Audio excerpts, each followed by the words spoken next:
The scout ship, Kalen, drifted through the cold, empty void of the outer rim. Its crew belonged to the Valari Empire, a proud race of bird-like scholars and conquerors. For 300 years, the Valari had believed they were the oldest and most advanced civilization in the galaxy. They had built a massive empire, conquered dozens of primitive worlds, and established the Great Galactic Council to rule over all known space. They thought they knew everything about the history of the stars. Commander Valen stood at the center of the bridge, his feathers rustling with impatience. The ship's sensors had picked up a strange energy signal coming from a dead star system. This region of space was known as the Silent Zone. No living species dared to enter it, because it was completely empty of life, filled only with broken planets and asteroid fields. "Status report," Valen commanded, his sharp eyes fixed on the view screen. "We are approaching the third planet, sir," said the science officer, a young Valari named Lyra. Her hands flew across the glowing control panel. "The energy signal is coming from the planet's surface, but it makes no sense. This planet has been frozen and dead for millions of years. There should be no power grids operating here." The Kalen entered the planet's orbit. On the screen, a massive gray world appeared. It was covered in thick layers of ice and dust. But as the ship's cameras zoomed in, the crew gasped. Underneath the ice, there were shapes, massive, geometric shapes that could not be natural. They were the ruins of gigantic cities, stretching across entire continents. "By the ancestors," Valen whispered. "An ancient civilization. Before our empire." "Sir, the energy signature is a beacon," Lyra said, her voice shaking. "It just activated because our ship crossed the system's outer border. It is a data broadcast. It is repeating a single message in a completely unknown language, using a primitive but incredibly powerful radio frequency." "Can you translate it?" Valen asked, stepping closer to her console. "The ship's main computer is trying to decode it using ancient linguistic patterns," Lyra replied. She waited as the bars on her screen turned green. "It is done." The message is short. It says, "We were here. We reached the stars. Remember us." Valen stared at the screen. The Valari thought they were the first to build cities in space. They thought they were the creators of history. But these ruins were older than the Valari race itself. "Scan for technology," Valen ordered. "We need to know who built this. We need to know how they died." The scout ship descended into the upper atmosphere. The true scale of the ruins became clear. There were metal towers that pierced through the clouds, frozen in time. There were massive shipyards floating in pieces around the moon, large enough to build ships that could swallow the Kalen whole. The sheer size of everything was terrifying. Lyra looked at her readings and frowned. "Sir, I am checking the structural material of these buildings. It is a dense alloy of iron and titanium, reinforced with carbon nanotubes. It is incredibly heavy and durable. The energy required to mine and shape this much metal is beyond our current imperial production capacity." "That is impossible," Valen snapped. "The Valari Empire commands the resources of 50 systems. Then whoever lived here commanded something much greater," Lyra said softly. They landed the ship in a massive plaza that had been cleared of ice by the thermal heat of the active beacon. Valen, Lyra, and a squad of armed soldiers put on their environmental suits and stepped out into the freezing air. The wind howled through the canyons of metal and stone. They walked toward a large, dome-shaped structure where the beacon was located. Inside, they found a massive chamber filled with glowing crystals and rows of ancient machinery. In the center of the room stood a large pedestal. Floating above the pedestal was a three-dimensional projection of a creature. The creature stood on two legs. It had no feathers, no scales, and no armor. It had smooth skin, hair on its head, and two forward-facing eyes filled with an intense, unbreakable light. It looked fragile compared to the powerful Valari. Yet the projection held an aura of absolute confidence. "Is this them?" the soldier captain asked, raising his weapon nervously. "Lower your gun," Valen said. "They have been gone for millions of years." Lyra stepped forward and touched the pedestal. The projection changed. Images began to flash across the room. They saw fields of green, blue oceans, and billions of these two-legged creatures building their first wooden ships, then their first steel cities, and then their first rockets. They saw a history of endless struggle, war, disease, and survival. The creatures called themselves humans. The Valari crew watched in silence as the history of humanity unfolded before them. They saw that humans had faced disasters that would have wiped out the Valari. Their planet had suffered ice ages, asteroid impacts, and brutal global wars. Yet every time they fell, they stood back up. They did not give up. They rebuilt bigger and stronger than before. Then, the images showed humanity leaving their planet. They did not build elegant, floating ships like the Valari. They built massive, blocky, brutal warships made of thick steel and heavy armor. They moved across the galaxy like a storm of industry. They mined entire asteroids in days. They altered the climates of planets to fit their needs. They did not look for harmony with the universe, Valen observed. his voice full of awe and fear. They forced the universe to bend to them. Look at the dates, Commander, Lyra whispered, pointing to the galactic map being displayed. According to these star charts, this human civilization existed 2 billion years ago, before the Volari learned to use fire, before the Galactic Council was even an idea in the minds of the ancient species, before the great empires, there were humans. Suddenly the ground shook. The glowing crystals in the room changed color from soft blue to a deep warning red. The human projection disappeared, replaced by a massive red warning symbol and a loud booming voice that echoed through the chamber. The language was different now, translated automatically by the pedestal's ancient system into the Volari tongue. Warning, the voice said. Intruder signature analyzed. Technological level, suboptimal class, developing species. This archive is now locked to prevent cultural contamination. The automated defense systems are initializing to protect the sector from primitive exploitation. We need to leave now, Valen shouted. They ran out of the dome just as the ground opened up around the plaza. Massive metal pillars rose from the ice. Glowing beams of energy shot into the sky, creating a massive shield network around the entire continent. The ancient human machinery was waking up after billions of years, and its power was overwhelming. The crew scrambled back onto the Kaelin and lifted off immediately. As they flew away into space, they looked back at the planet. The ice was melting rapidly as massive automated factories under the surface turned on, glowing with red heat. The entire world was transforming, responding to the presence of outsiders. Back on the bridge, Valen stared at the view screen. The dead planet was no longer dead. It was a sleeping giant that they had accidentally disturbed. Commander, Lyra said, her face pale. I managed to download a small fraction of the archive before it locked us out. It contains a list of coordinates, thousands of them, all across the galaxy, all inside the Silent Zone. Valen looked at the map. The Silent Zone was not an empty wasteland. It was a giant tomb, or perhaps a giant sleeping chamber, belonging to a species that had mastered the galaxy before anyone else was even born. We must return to the capital immediately, Valen said, his voice trembling. The Emperor and the Council must know about this. We thought we were the rulers of this galaxy, but we are just children playing in the ruins of giants. We must pray that they stay asleep. The Great Galactic Council chamber was filled with the voices of 1,000 different alien species. The air was thick with the scent of various atmospheres and the humming sound of translation droids. At the center of the room sat the High Counselors, representing the 3 most powerful empires in the galaxy, the Volari, the Krell, and the Xylos. They were debating trade routes and border disputes, confident in their absolute authority over the universe. Suddenly, the heavy doors of the chamber flew open. Commander Valen stepped inside, followed by Science Officer Lyra. They looked tired, their clothes stained with dust from a distant world. The guards tried to stop them, but Valen pushed past them, holding a glowing data core in his hand. High Counselors, Valen shouted, his voice echoing through the massive hall. I request an emergency hearing. The safety of the entire galaxy is at stake. The Grand Counselor of the Valori, an old and decorated leader named Thule, frowned. Commander Valen, you have abandoned your scouting mission in the Outer Rim. Interrupting a council session is a serious crime. What could possibly justify this madness? We found something in the Silent Zone, Valen said, stepping onto the central presentation platform. We found proof that we are not the first. We found an ancient power that existed long before the Council, before our empires, and before our history even began. The chamber fell silent. Then, a wave of laughter broke out among the delegates. A Krell representative, a massive creature with rocky skin and 4 arms, laughed loudly. An ancient power. The Silent Zone is empty space. There is nothing there but rocks and dead stars. You have been staring into the void for too long, Commander. Valen did not hesitate.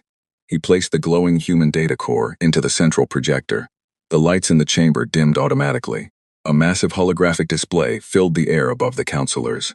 The image of the frozen planet appeared, followed by the terrifying sight of the massive hidden cities beneath the ice. The laughter stopped instantly. The delegates leaned forward, their eyes wide with shock. Then, Lyra stepped forward to explain the data. This is the 3rd planet of a dead solar system. Our scans show that these structures are made of advanced materials that we cannot replicate. The energy output of their dormant systems matches the power of 10 of our modern star bases combined. And this is just one outpost. She pressed a button, and the map of the galaxy appeared.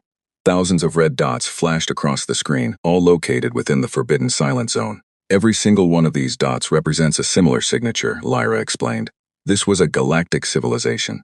They built structures on a scale we cannot imagine. They harvested energy directly from stars, and according to our radiological dating, they ruled this galaxy billions of years ago. the High Counselor of the Xelos, a floating jellyfish-like being that communicated through light patterns, flashed a bright yellow color, indicating deep concern. What is the name of this species? Where did they go? They called themselves humans, Valen replied, and we do not know where they went, but their automated systems are still active. When we landed, the planet began to wake up. Its defense systems identified us as a primitive suboptimal species. The Krell counselor stood up, his heavy fists slamming against his desk. This is absurd. We are the Krell Empire. We have 1,000,000 warships. No ancient ghost story can call us primitive. If these humans are dead, then their technology belongs to the Council. We should send our fleets into the Silent Zone and claim it. No, Lyra warned. You do not understand. Their technology is dangerous. It is built for total dominance. Their weapons are designed to tear apart space and time. If we try to take it by force, we will trigger an automated response that we cannot survive. The girl is afraid of shadows, the Krell leader sneered. The Krell do not fear the dead. Grand Counselor Thule held up his hand, silencing the room. He looked at the holographic image of the human creature. It looked so simple, so physical, yet the data showed a terrifying truth. Commander Valen, you say the planet woke up. Did it attack you? No, sir, Valen said. It ignored us. It put up a shield and locked its archives. It treated us like an annoyance, not a threat. It was as if a giant had brushed away a small insect. That comment struck a painful chord in the hearts of the proud council members. For centuries, they had believed they were the peak of evolution and power. To hear that they were viewed as mere insects by a dead species was a massive blow to their pride. The council immediately ordered a secret investigation. They formed a special task force, led by Valen and Lyra, to study the borders of the Silent Zone. They wanted to know if the humans were truly gone, or if they were just waiting in the dark.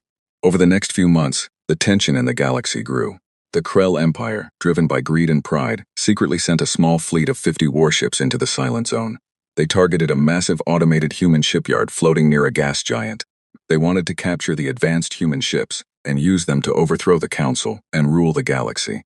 Valen and Lyra monitored the Krell movement from their scout ship, staying safely outside the zone. They are making a terrible mistake, Lyra said, watching the Krell fleet approach the human shipyard on her sensors. The shipyard is waking up. Look at the energy readings.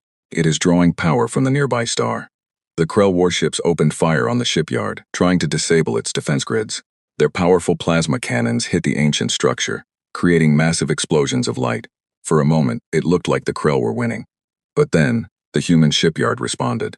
It did not fire standard lasers or plasma. A single massive beam of dark energy shot out from the center of the station. The beam moved so fast that the Krell ships could not react. It passed through the first 10 Krell warships, instantly dissolving their hulls into basic atoms. The ships did not explode, they simply ceased to exist. The remaining Krell ships tried to turn around and escape, but the shipyard activated a localized gravity well. The space around the Krell fleet twisted, pulling them backward toward the station.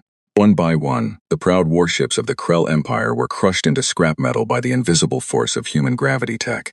In less than 3 minutes, the entire Krell fleet was completely destroyed. The shipyard then turned its lights back off, returning to its silent sleeping state. Valen and Lyra watched the empty screen in absolute horror. A fleet that could conquer an entire sector had been wiped out in minutes by a single automated facility that was billions of years old. They didn't even use a crew, Valen whispered, his face white with fear.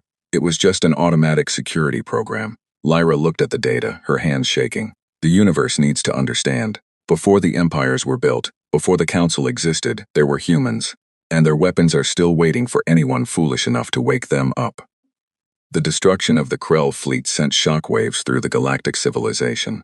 The Council immediately placed a total blockade around the Silent Zone, declaring it a forbidden region. No ship was allowed to enter, and no species was allowed to speak of the humans. But rumors spread quickly. Every pirate, trader, and soldier in the galaxy now knew that a terrifying power was sleeping in the dark. For 2 years, there was peace.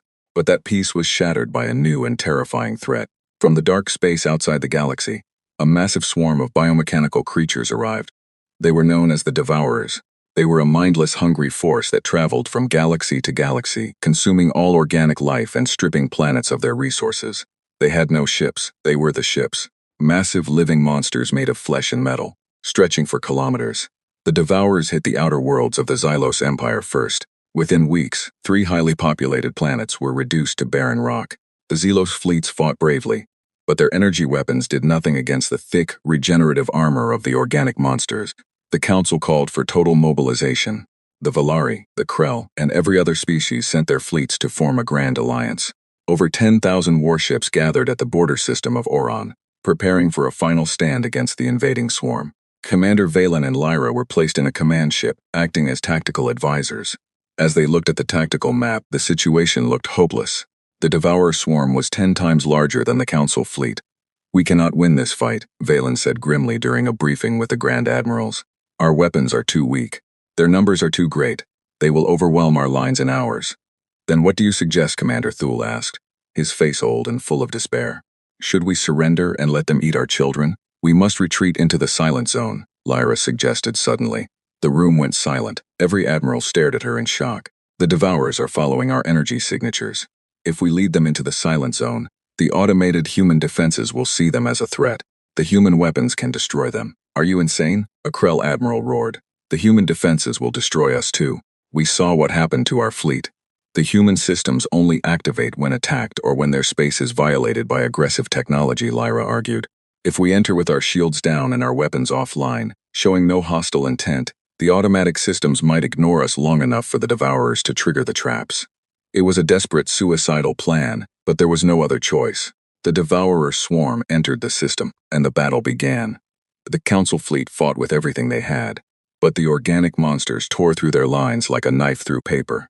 Hundreds of alien ships exploded into flames. Seeing the battle was lost, Admiral Thule gave the order. "All ships, disable your weapons and shields. Retreat into the silent zone. Follow the commander's coordinates." The remaining Council fleet turned and fled into the dark, forbidden space of the humans. The Devourer swarm, sensing a massive amount of food escaping, followed them immediately, their massive jaws snapping and their biocannons firing into the dark. The Council ships flew deep into the human sector, approaching a giant, dark structure that looked like a metallic ring built around a dead star. This was a human Dyson ring, an ancient engineering marvel. As the alien ships approached, they kept their systems completely dark, moving only on basic momentum. The Devourers arrived a moment later, screaming through the void, firing their biological weapons at everything. They landed on the metal ring, trying to tear it apart to find resources. For a few minutes, nothing happened. The Council crews held their breath, praying to their ancestors. Then, the star at the center of the ring suddenly flared to life. It didn't burn with normal orange fire. It turned a brilliant artificial blue. The metal ring began to spin. Massive towers rose from the surface of the ring, glowing with blinding light. But what happened next was something no one expected. The automated voice did not speak through the radio this time. It spoke directly into the minds of every living being in the system, a psychic broadcast that was incredibly heavy and powerful. 3 detected. Extragalactic invasive life form. Classification. Extinction level threat. Initializing primary defense protocol. From the dark side of the ring, a fleet of ships emerged. But these were not ancient, empty ghost ships. These ships were sleek, beautiful, and glowing with active energy. And on the bridges of those ships, there were living signatures. "Sir," Lyra shouted, looking at her sensor screen in absolute disbelief. "The ships, they have crews. There are millions of living biological signatures on those vessels. They are not extinct. They were just hiding." The human fleet moved forward with terrifying speed. At the front of the fleet was a massive command ship, 5 times larger than any Council dreadnought. It was called the Infinity.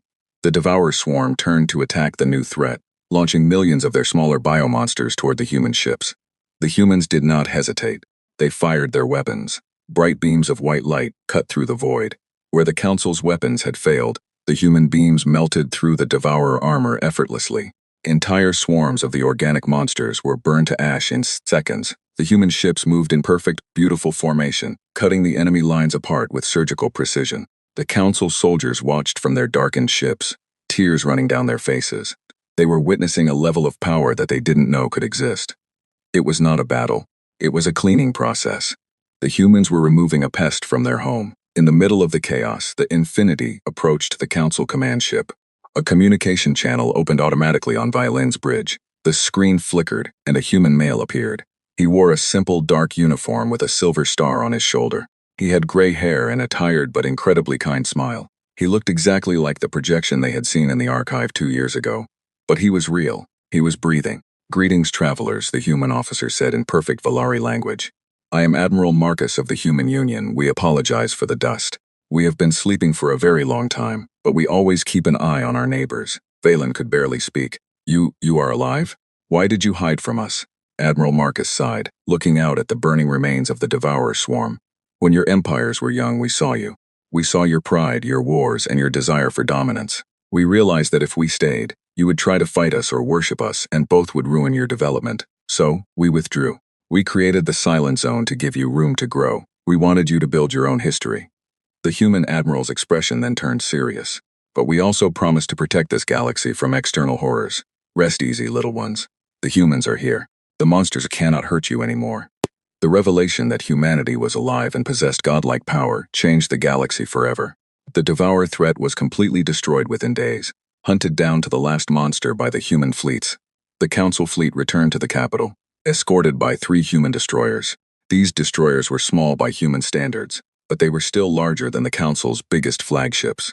The galactic capital was in a state of absolute panic and wonder.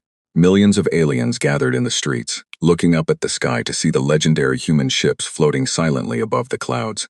A grand summit was called in the Council chamber. This time the High Councilors did not sit on their high thrones. They sat at a round table on the floor, waiting humbly for the arrival of the human representatives.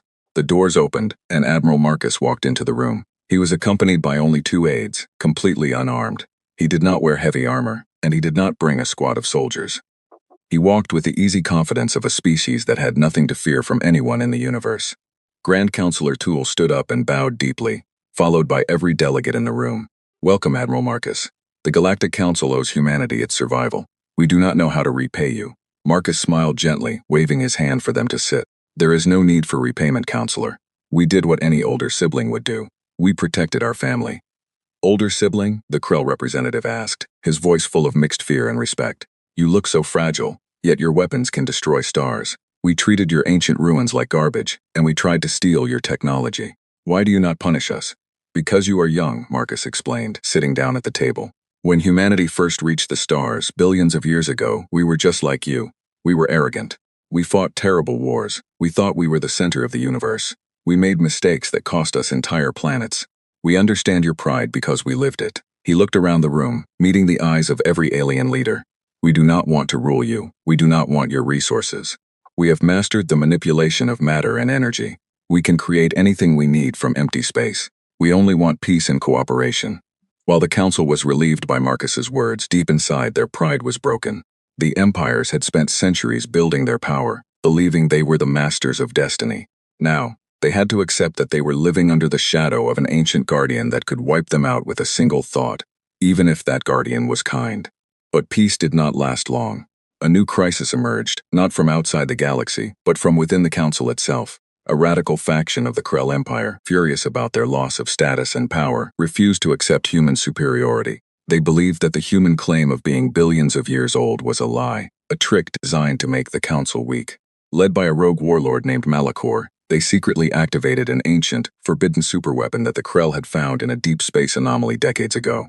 It was a void bomb, a device designed to trigger a chain reaction that would collapse a star into a black hole, destroying an entire solar system. Malachor's fleet seized control of the Oron system, a vital trade hub where millions of innocent civilians lived. He sent a broadcast to the entire galaxy, demanding that the humans leave the galaxy immediately and turn over all their technology to the Krell, or he would detonate the bomb and destroy the system.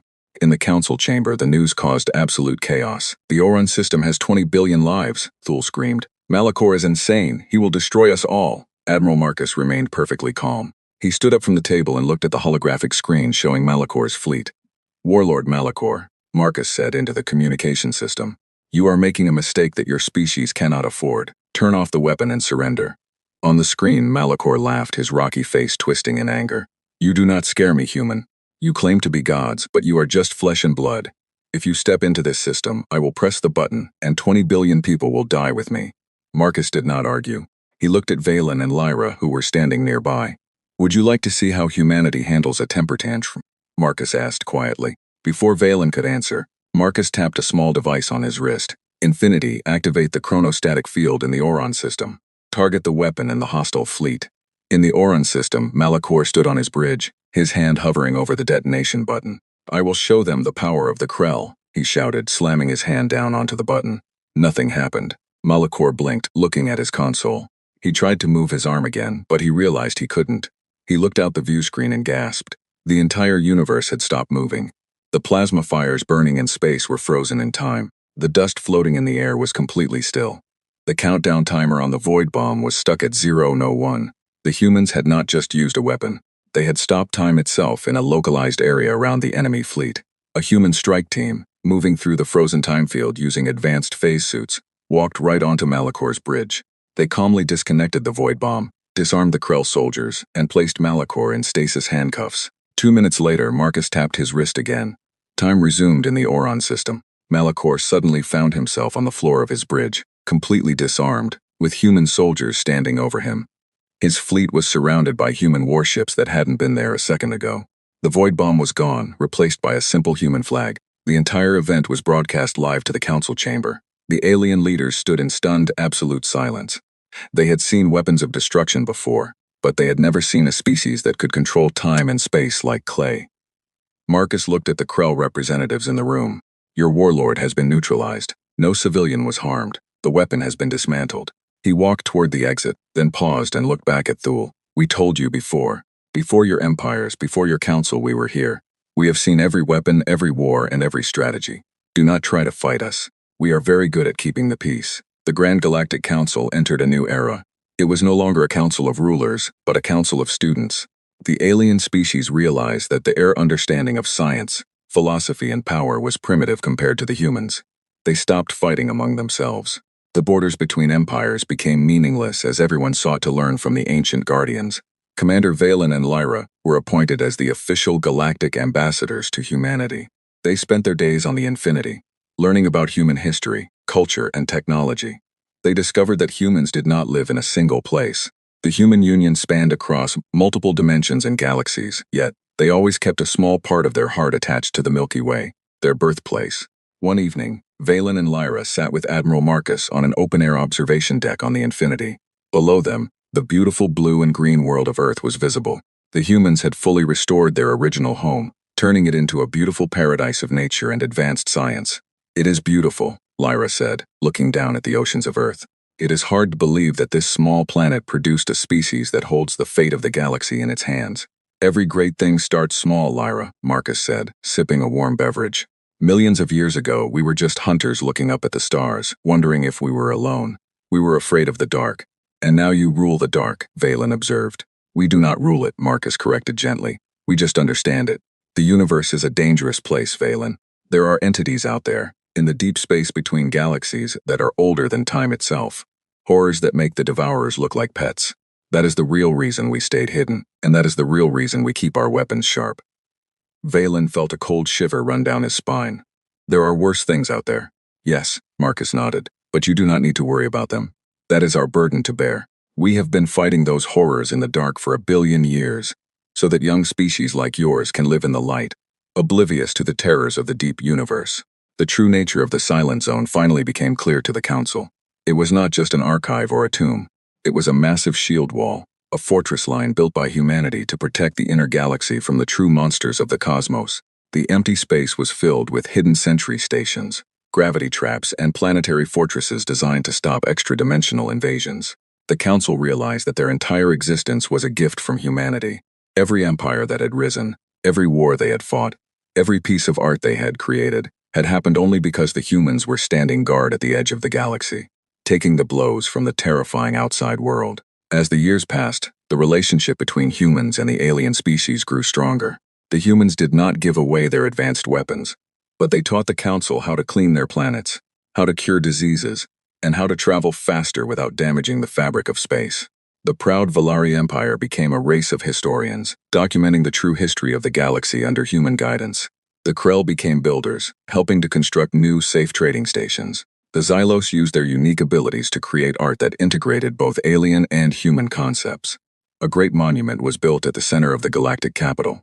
It was a massive statue made of the unbreakable human alloy. It depicted a human hand holding up a small, fragile star representing the galactic species. Beneath the statue, an inscription was carved in every known language of the galaxy. The inscription read, "To the Guardians in the Dark. Before the empires were born, before the Council was formed, before the stars grew old, there were humans. And because they stood, we live." Valen stood before the monument on the day of its dedication, looking up at the metal hand.